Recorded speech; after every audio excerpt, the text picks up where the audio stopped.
Hello everyone. So this is our 11th video on point and array, and this is last video, and after this video we will start data structure. So first of all, before going forward, we will see each and every questions that we are going to solve in this video. Okay. तो first question है, what is printed by the following NCC program. यहाँ पे हमारे पास 3D array given है। जैसे कि 2D array होता है, 2D array is the collection of 1D array. Similarly 3D array is the collection of 2D array. वो हम देखेंगे कैसे ऑपरेट करना है 3D एरे पे व्यू बोर्ड में। ठीक है, तो इसमें हमें ईच एंड एवरी एलिमेंट को हमें प्रिंट कराना है, that we will see. Then it asked in GATE 2022।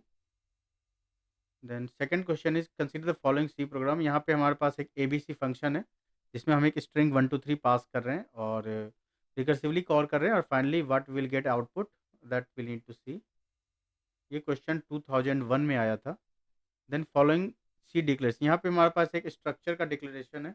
यहाँ पे एक स्ट्रक्चर नोड है, इंट आई फ्लोट जे मेंबर्स हैं स्ट्रक्चर के, और स्ट्रक्चर नोड पॉइंटर स्टेन है, और यहाँ पे हमें एक्सप्लेन करना है कि define S to be, S को कैसे हम डिफाइन करेंगे।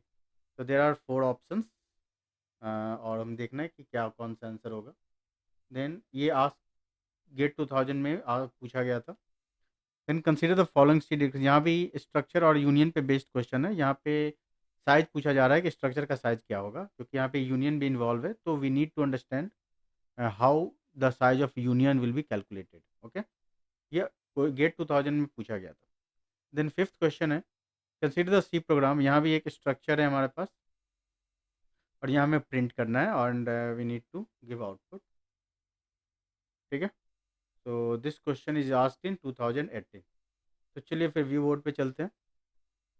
सो this is our first question, what is printed by the following NCC program. यहाँ बेसिकली इस 3D एरे का हम एलिमेंट प्रिंट करा रहे हैं। आई जे के वैल्यू के कॉरस्पॉन्डिंग हम एलिमेंट प्रिंट करा रहे हैं। अब जैसे ये 3D एरे है, 3D array is the collection of 2D array. जैसे कि आप 2D एरे लिखते हो, 2D एरे में आप क्या लिखते हो कि इंटीजर, मान लो ये 2D एरे है। ठीक है, इसका साइज है मान लो 3x2, 3x2 साइज है, और इसमें वैल्यू क्या होगा, मान लो 1 2 3 4 5 6 एंड 6। ठीक है, इसमें 3 रोज होंगे, 2 कॉलम्स हैं, मतलब this is first row, this is second row, this is third row. Okay, and 1 to 2 columns. Okay, ये इटसेल्फ 1D अरे है, दिस इज 1D अरे, दिस इज 1D अरे, दिस इज 1D अरे।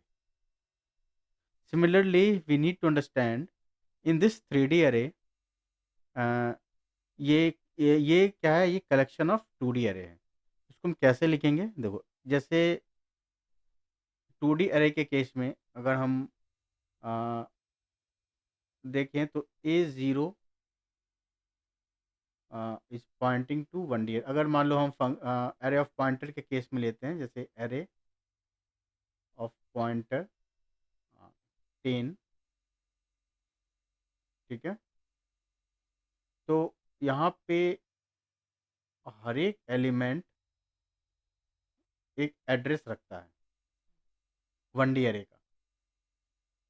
ठीक है, तो ऐसे ही हमें समझना है कि 3D एरे में 2D एरे कैसे मेंटेन होता है। ओके, तो देखो यहाँ पे मेरा 3D एरे है 1 2 3 4 5 6 7 8 9। ये तो ये भी एक कलेक्शन ऑफ 2D एरे होगा, तो इसके लिए, और ये जो 3D एरे है, इसको हम 3D एरे को हम क्या लिख सकते हैं, 3D एरे को भी हम लिख सकते हैं A0 इक्वल्स टू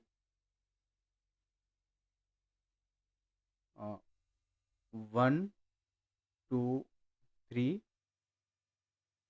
4 5 6 7 8 9।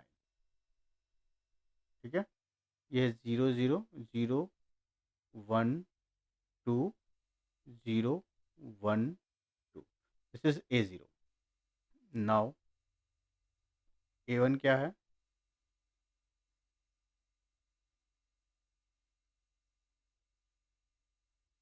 अगर A1 देखना होगा तो 0 1 2 0 1 2, यह 10, यह 11 12, then 13 14 15, then 16 17 and 18. ठीक है, A0 A1 then A2. A2 is what? A2 है 19 20 21 22 23 24 25 26 and 27. ठीक है, और ये है 0 1 2 0 1 2। अब क्या क्वेश्चन पूछा जा रहा है कि int I equals to 0, J equals to 0, K equals to 0, फिर I equal to 0, I less than 3, I plus plus, then ये फोर लूप चल रहा है 2। ठीक है, तो इसको हमें प्रिंट कराना है 1 बाय 1, इसका कलर चेंज करना होगा। तो देखो, अब जैसे A00 की वैल्यू 1, A01 की वैल्यू 2, A02 की वैल्यू 3, फिर A010 की वैल्यू 4, 011 की वैल्यू 5, 012 की वैल्यू 6। इसी तरह से हम सारे कैलकुलेट करेंगे। तो यहाँ पे जैसे A00 और आई इक्वल्स टू 0 है मेरे पास, आई इक्वल 0 है, जे इक्वल 0, के इक्वल टू 0 और आई इक्वल टू 0। यहाँ पे जे का वैल्यू हम चेंज नहीं कर रहे हैं। ठीक है, तो यहाँ पे हमें जो फर्स्ट वाले पे इसके इस इंटरनल फॉर लूप में जब आएगा तो इसमें होगा आई इक्वल टू 0, जे तो ऑलवेज 0 रहेगा और के इक्वल टू 0 फर्स्ट टाइम। तो A0 J0 K0, इसका वैल्यू क्या होगा? A00 की वैल्यू होगा 1। ठीक है, फिर A00, अब क्या है कि K का वैल्यू मेरा चेंज हो रहा है, K का वैल्यू 1 हो जाएगा। 001 001 का वैल्यू 2, फिर A002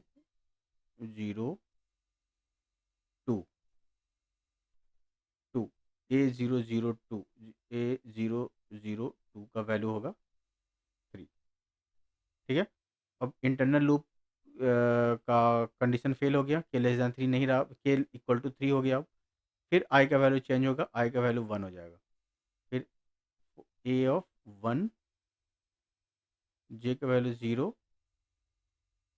के का वैल्यू 0।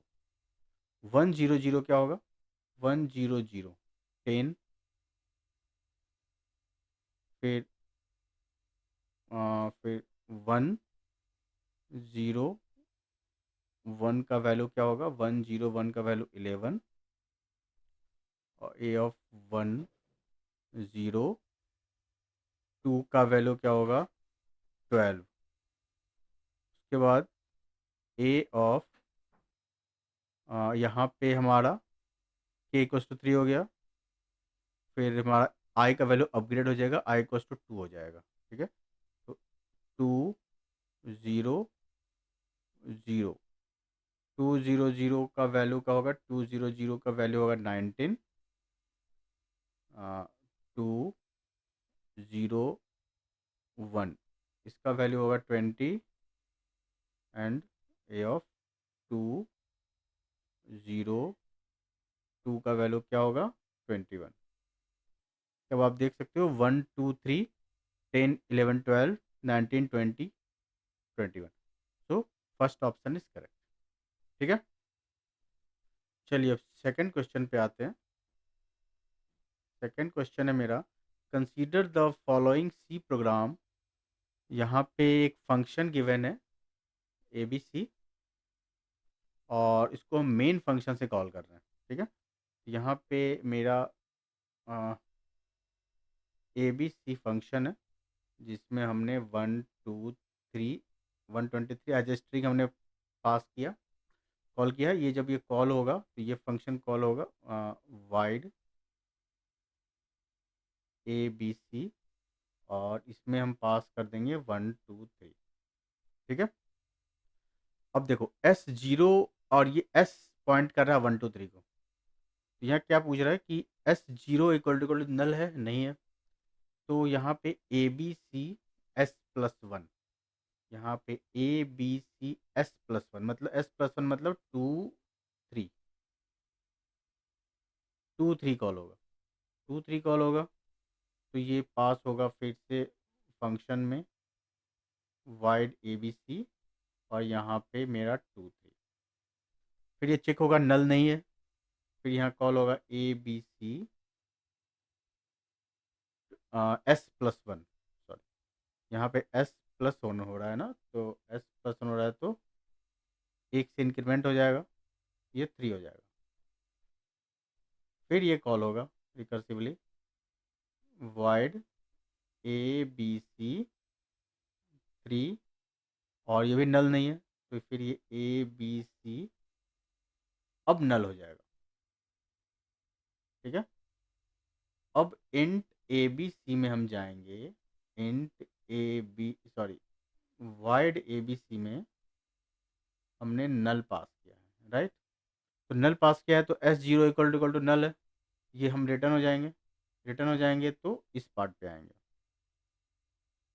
तो यहाँ पे ये ABC दूसरा दूसरा फंक्शन है S+1, S+1 यहाँ भी किया गया है तो यहाँ भी नल होगा,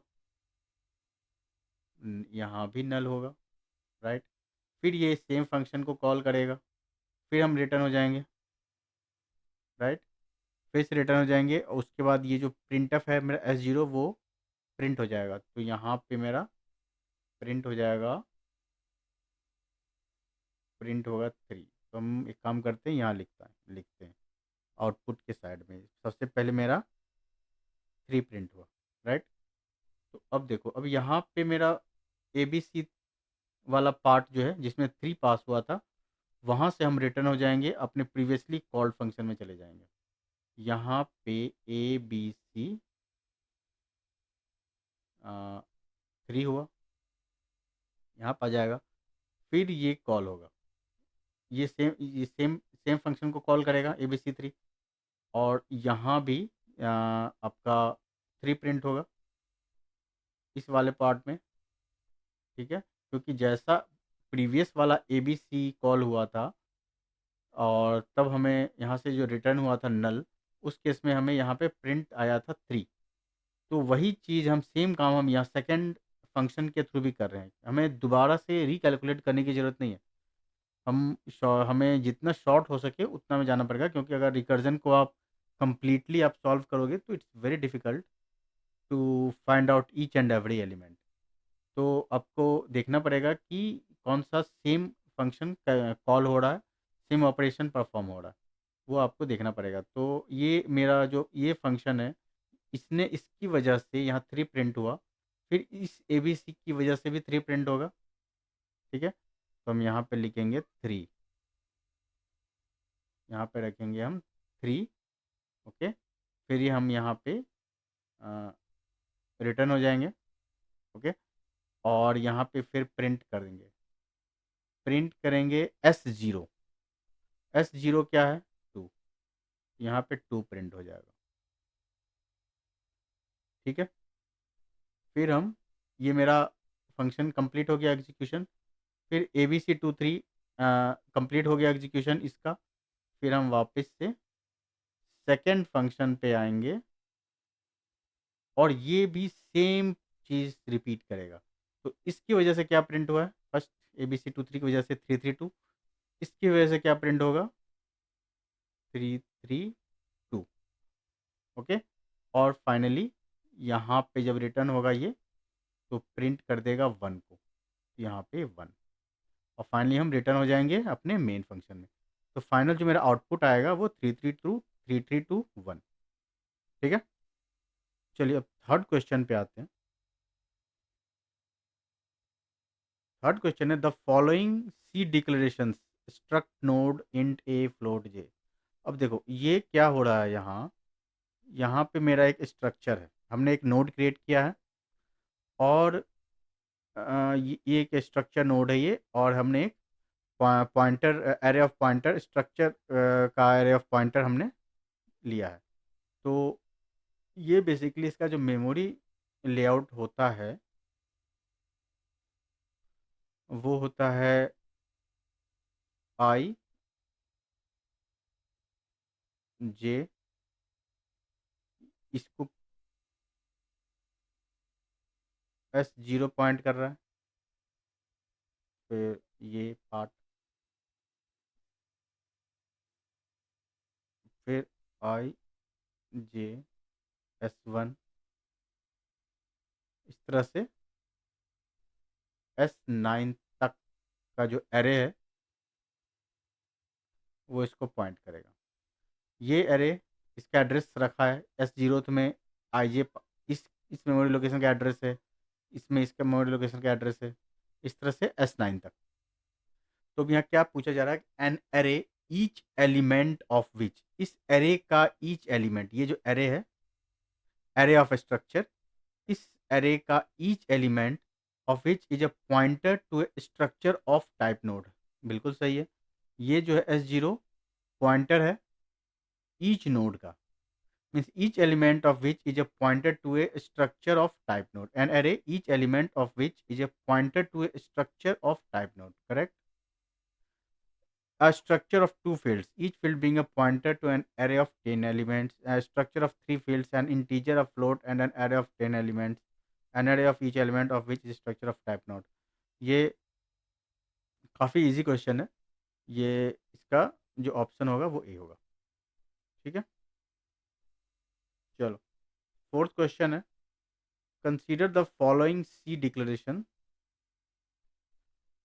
इसमें पूछा क्या जा रहा है कि assume that the objects of the type short, float and long occupy 2 bytes, 4 bytes and 8 bytes respectively. The memory requirement for variable t ignoring alignment consideration। देखो यहाँ पे memory requirement for variable T के लिए हमें memory requirement चाहिए, क्या होगा। इस स्ट्रक्चर में कौन कौन से मेंबर हैं, एक तो शॉर्ट है, एक यूनियन है, और एक क्वेश्चन, एक यहाँ पे मेंशन है इग्नोरिंग अलाइनमेंट कंसिडरेशन। देखो स्ट्रक्चर में एक अलाइनमेंट की रिक्वायरमेंट होती है, मतलब जब जब आप कोई भी मेंबर आप असाइन करोगे तो आपको पैडिंग करनी पड़ेगी। ठीक है, जैसे इंटीजर होती है उसकी 4 बाइट अलाइनमेंट हो कंसीडर करते हैं, और फिर कैरेक्टर के लिए 1 बाइट अलाइनमेंट कंसीडर करते हैं। तो ये सारी चीज़ें हमें देखना होता है, लेकिन यहाँ पे इग्नोर कर रहे हैं अलाइनमेंट। तो यहाँ पे अलाइनमेंट हम किसी नहीं, क्योंकि अगर अलाइनमेंट देंगे तो हो सकता है कि जो एक्चुअल साइज होगा उससे मेरा इंक्रीज हो जाएगा स्ट्रक्चर का साइज। लेकिन यहाँ पे अलाइनमेंट इग्नोर करने के लिए बोला जा रहा है, तो हम अलाइनमेंट का साइज कंसीडर नहीं करेंगे, जो हमें यहाँ मेंबर दिख रहे हैं बस उसका साइज हमें कैलकुलेट करना है, पहला चीज़। Second thing, union. Union basically जितने भी मेंबर्स होते हैं उन सब के लिए मेमोरी एलोकेट नहीं करता है, जो जो लार्जेस्ट मेंबर होता है उसका मेमोरी एलोकेट करता है। जैसे लॉन्ग के लिए गिवन है 8 बाइट्स, तो लॉन्ग के लिए 8 बाइट्स, तो यूनियन जो है 8 बाइट का मेमोरी एलोकेट करेगा, 8 बाइट का। अब जब लॉन्ग जेड को यूज़ करना होगा तो वो इस सेम मेमोरी को यूज़ करेगा, जब फ्लोट वाई को यूज़ करना होगा तो वो भी सेम मेमोरी को यूज़ करना होगा।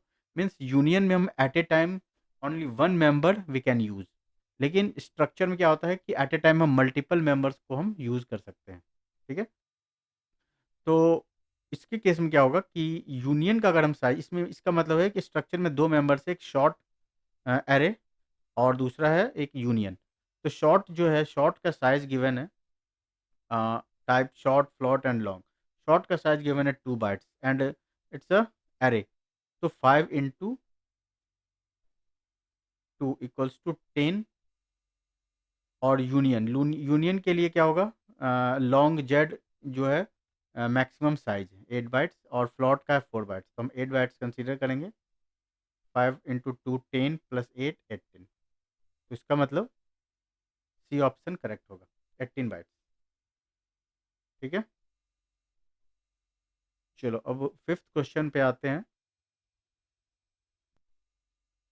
सो this is our fifth question, इसमें क्या गिवन है कि हमारे पास एक स्ट्रक्चर है और इसमें जो मेंबर्स दिए हुए हैं वो एक्स वाई जेड है। Struct our node X Y Z. Main function में हम सेम सेम स्ट्रक्चर को यूज़ कर रहे हैं और उसमें हम वैल्यू असाइन कर रहे हैं 10 a+2। तो इसका जो मेमोरी लेआउट होगा, इसका जो मेमोरी लेआउट होगा ये 1, देन 0, देन a+2। ठीक है। अब एक और स्ट्रक्चर हमने पॉइंटर हमने डिफाइन किया है जिसमें हमने इस स्ट्रक्चर का एड्रेस पास किया है। तो यहाँ पे क्यू पॉइंट करेगा इस स्ट्रक्चर को। हमें प्रिंट करना है कैरेक्टर पॉइंटर q+1 और q+2। देखो a+2 है, इसका मतलब है एक a है, a+1 करेंगे तो b हो जाएगा, b+1 करेंगे c हो जाएगा। तो ये जो एक्चुअली क्या है, c है। ठीक है। अब देखो, अब यहाँ पे हमें प्रिंट करना है तो सबसे पहले हमें टाइप कास्ट करना पड़ेगा कैर पॉइंटर क्यू क्योंकि क्यू जो है स्ट्रक्चर टाइप है, हमें कैरेक्टर प्रिंट करना है तो we need to type cast. तो कैर पॉइंटर q+1 और होल का पॉइंटर कैर पॉइंटर q। ठीक है। कैर पॉइंटर q, इसको हमने टाइप कास्ट कर दिया कैरेक्टर में। तो +1 करेंगे तो ये पॉइंट करेगा यहाँ। ठीक है। q+1 करने पे यहाँ पॉइंट करेगा ये पार्ट, कैर पॉइंटर q+1। और इसका पॉइंटर करेंगे तो इसका वैल्यू दे देगा ये, यहाँ पे मेरा 0 आ जाएगा। फिर सेकंड है कैर पॉइंटर q+2। क्यू को में +2 ऐड किए तो यहाँ पे पॉइंट करेगा कैर पॉइंटर q+2 और इसका हम पॉइंटर लेंगे, इसके वैल्यू को प्रिंट कर देगा मीन्स सी। इसका मतलब फर्स्ट ऑप्शन इज करेक्ट। ठीक है। तो students, this is our last video on pointer and array. और last video and next video से हम डेटा स्ट्रक्चर स्टार्ट करेंगे। ठीक है। चलिए फिर आज का वीडियो हम यहीं कंप्लीट करते हैं, नेक्स्ट वीडियो में मिलते हैं। Thank you.